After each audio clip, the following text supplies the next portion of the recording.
Yechibidu Rishanejer, Yechibidu Rishanejer, Aquas Pumia, Libantachem, Aquas Pumia, Libantachem, Aquas Pumia, Neret mi etche medu, Neret mi etche medu.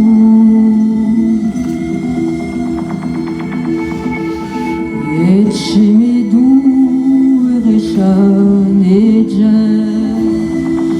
Etche medu Rishanejer, Aquas Pumia, Aquas Pumia, Libantachem, Aquas Pumia, Libantachem, Aquas Pumia, Neret mi etche medu, Neret mi etche medu.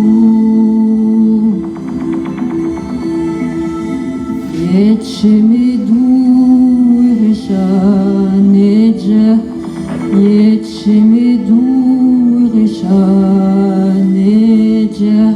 Aquas Pumia, Aquas Pumia, Libantachem, Aquas Pumia, Libantachem, Aquas Pumia, Neret mi etche medu, Neret mi etche medu.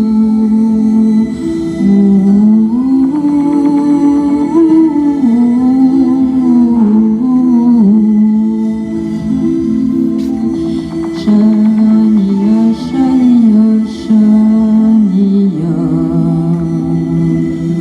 Shania,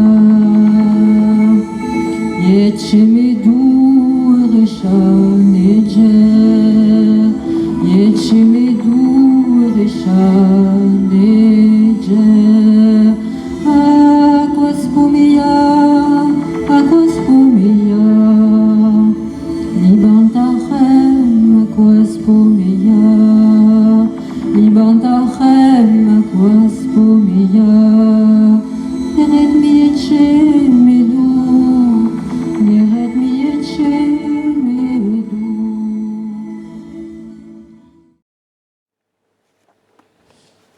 Là, on va parler du Mahabharata, c'est-à-dire le livre sacré des hindous, dans lequel on va parler de Vimana, de chars de feu, de guerre galactique, avec des armes qui sont des armes de destruction massive, et surtout donc ces chars de feu qu'on appelle Vimana. Donc j'ai choisi, si vous voulez, parmi ces histoires, parce qu'il y a énormément de signes de présence extraterrestre, mais celles qui m'ont inspirée, qui me paraissent évidentes par rapport au thème qu'on a choisi aujourd'hui. Donc ça, ce sont les Vimana. Là, c'est Dachani, c'est-à-dire c'est une fresque du XVIe siècle. C'est la crucifixion de Dachani. Et vous voyez à gauche du tableau ces sortes d'ovnis, on pourrait dire, avec des pilotes de vaisseaux, avec des pilotes à l'intérieur. Ça, c'est le XVIe siècle.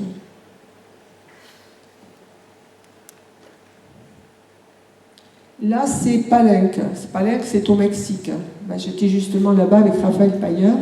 Donc, ce que vous pouvez voir, ça a été découvert par le docteur Alberto Ruiz en 1948, un sarcophage à l'intérieur de la pyramide de Palenque, avec un squelette qui avait un masque de jade, qui a été identifié comme étant Pacal Votan, un des prêtres mayas.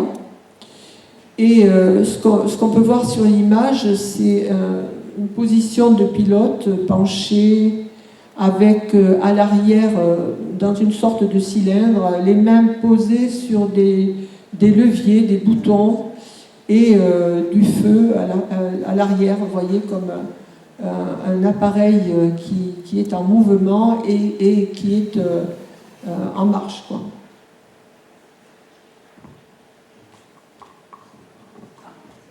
Alors là, c'est Nazca. Alors Nazca au Pérou, où on va observer sur les grands plateaux de Nazca des animaux stylisés sur de très très grandes distances, des lignes.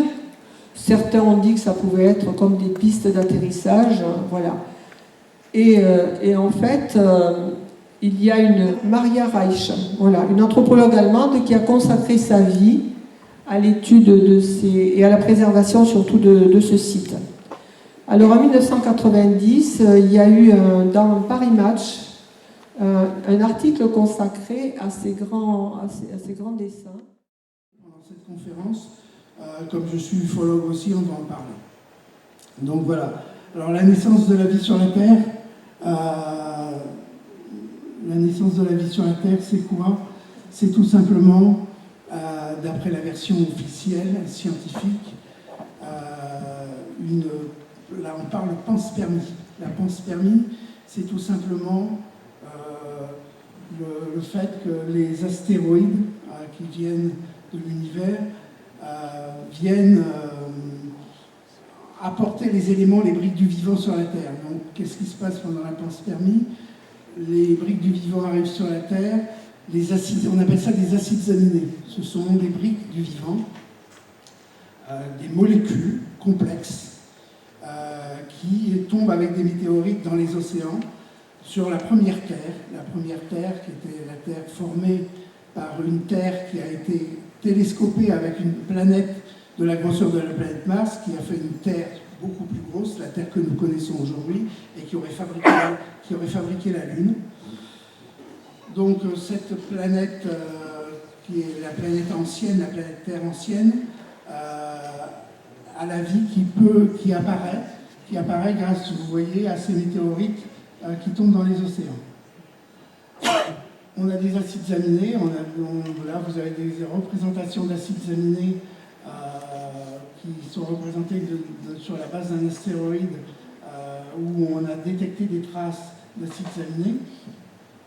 Donc on fabrique ces acides aminés et la Terre va faire le reste. C'est-à-dire, qu'est-ce qui va se passer?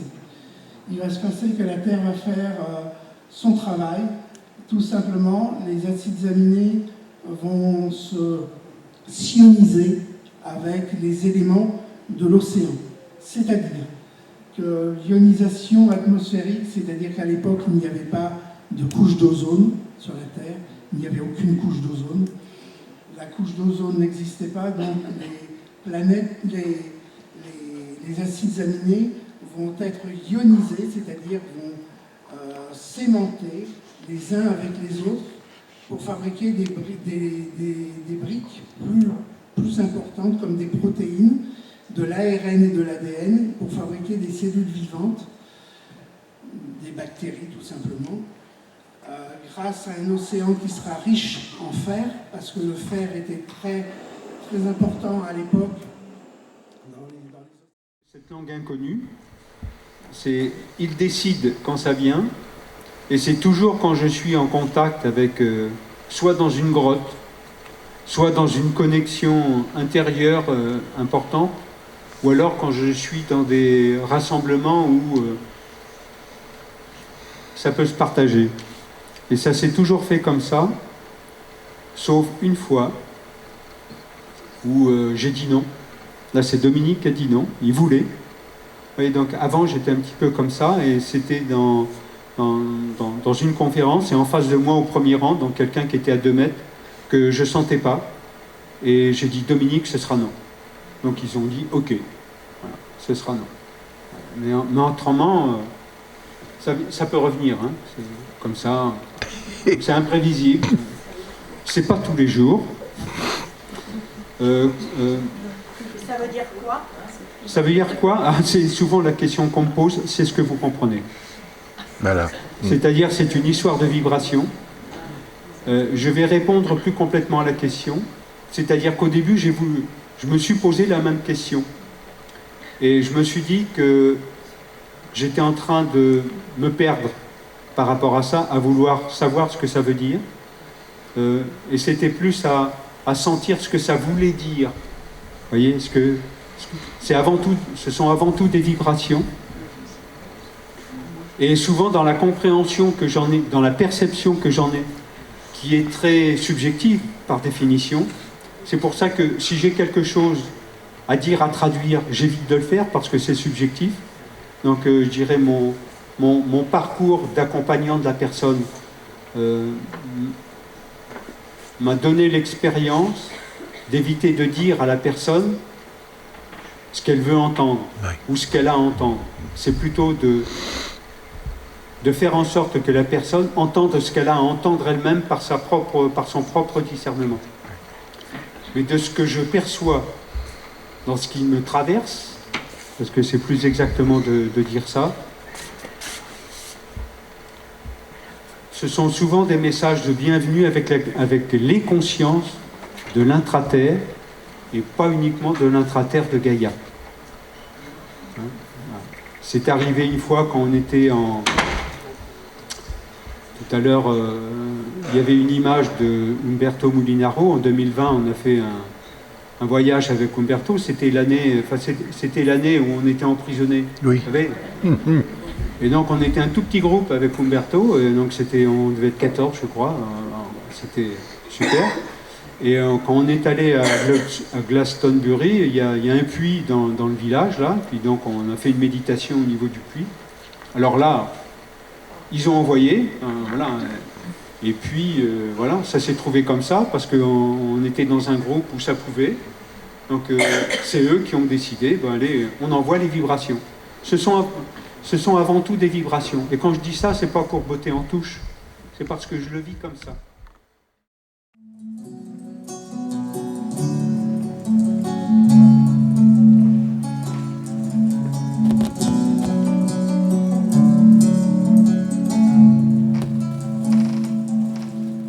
Je suis là devant vous, je suis venu me plaindre. J'ai sorti ma guitare qui pleurait là derrière. Je ne suis pas jaloux de quelque matérialisme. Je préfère jouer du tambour quand il n'y a rien à faire. Et vous, que voulez-vous? De l'or ou de la peine? De l'argent ou du pouvoir, à ne plus savoir qu'en faire. Je préfère pousser sans souci et sans reproche, en cachant mon dégoût que j'ai de mes semblables. Je ne suis qu'un rescapé d'une époque ancienne, forcé de remarquer ce modernisme accru.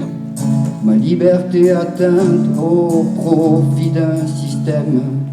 Drogués et prostituées se trouvent au bas de l'iceberg. J'en ai assez de vivre, je veux ma liberté. Laissez tomber le suicide, je préfère me révolter, attaqué par des hommes qui se foutent de tout, tellement intelligents qu'ils en sont devenus fous. Et vous, que voulez-vous? C'est oui, non ou peut-être des moutons devenus fous, tous voués à disparaître. Il faut que je vous le dise à tous, mais ça ne va pas le faire. Certains prendront des coups et l'auront bien cherché. Peut-être que c'est bien, peut-être que c'est mal. Je m'en fous, je n'y vois plus rien, comme un aveugle dans le noir. La différence est là, tout autour de ce monde. Mais faut pas oublier que ces gens se ressemblent. Et vous, qu'en pensez-vous de tous ces extrémistes, ces fachos, ces dictateurs, toujours prêts à tout détruire? Le bonheur est là devant nous, mais peu d'élus en profitent. Je vous le souhaite à tous, quand on l'a bien compris. Du tabac et de la malbouffe et du pharmaceutique, faudra bien s'entraider quand on se sera démuni. J'aimerais bien compter sur vous, mais tout ça n'est que de la merde. Des multinationales qui n'en ont rien à faire. Je suis là devant vous pour qu'on me reconstruise. Ce monde est parti en couille, mais faudra bien le faire. J'ai pas dit que ça sera simple, mais faudra se mouiller. Patauger dans la boue sans jamais se noyer. Et vous, qu'en pensez-vous, maintenant qu'on se connaît? Nous ferions-nous confiance tous ensemble sur la même ligne? Nous battrons ensemble avec la pelle sous le bras. Nous battrons ces géants qui veulent détruire notre petit peuple. Et vous, qu'en pensez-vous de ma chanson abrupte, forçant mes congénères à se trouver un but? La victoire est au bout, à celui qui le mérite. Les sacrifices exigent que l'on tienne le navire. Et même si l'on échoue, on aura essayé. Nous serions tous fiers de nous, sans jamais perdre pied, sans jamais perdre espoir. En regardant devant soi, la seule chose qui nous restera sera notre courage.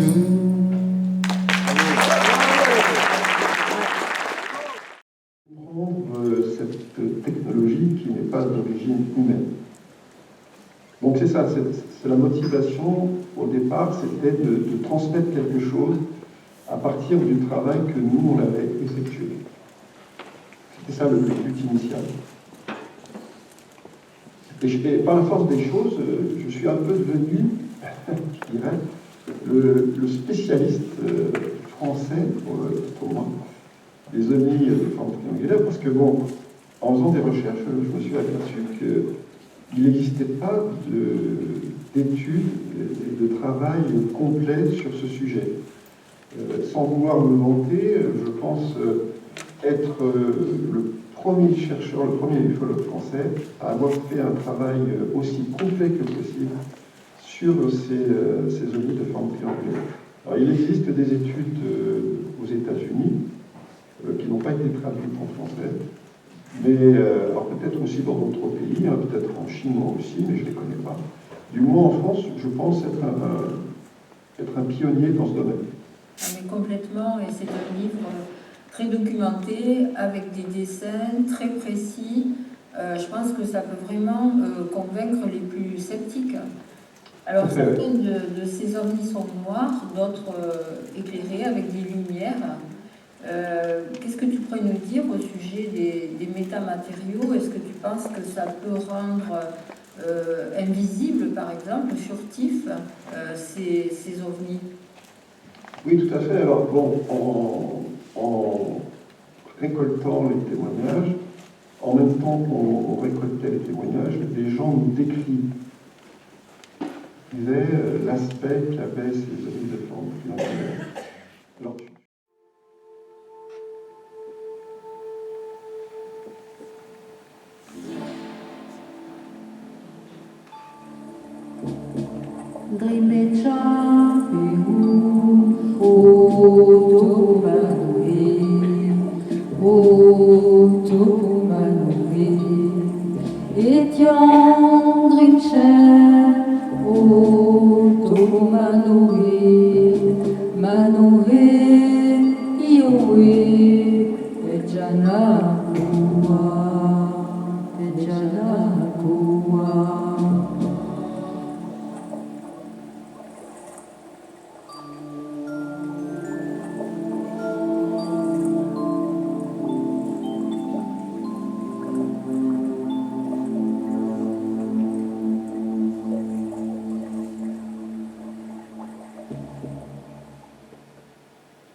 Dremecha,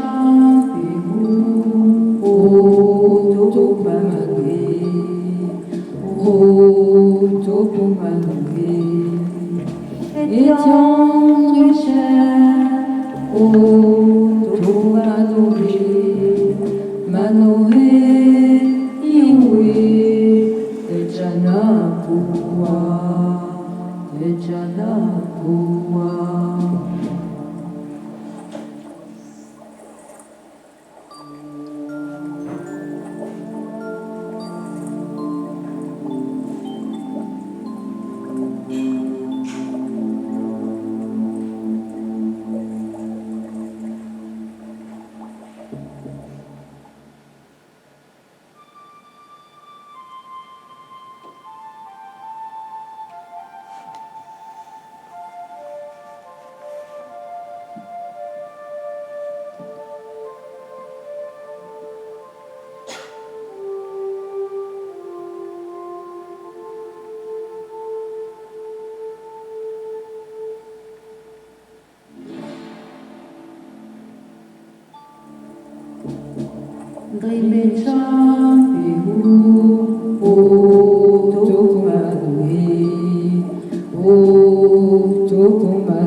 Ce qui était bizarre, c'est que au début, là où je ne l'ai pas stipulé, c'est qu'au début de la sortie de Ghana, on avait donc en face de nous beaucoup de véhicules. Il faut savoir que Bellerive-sur-Allier, à la sortie de Bellerive, il y a une boîte de nuit.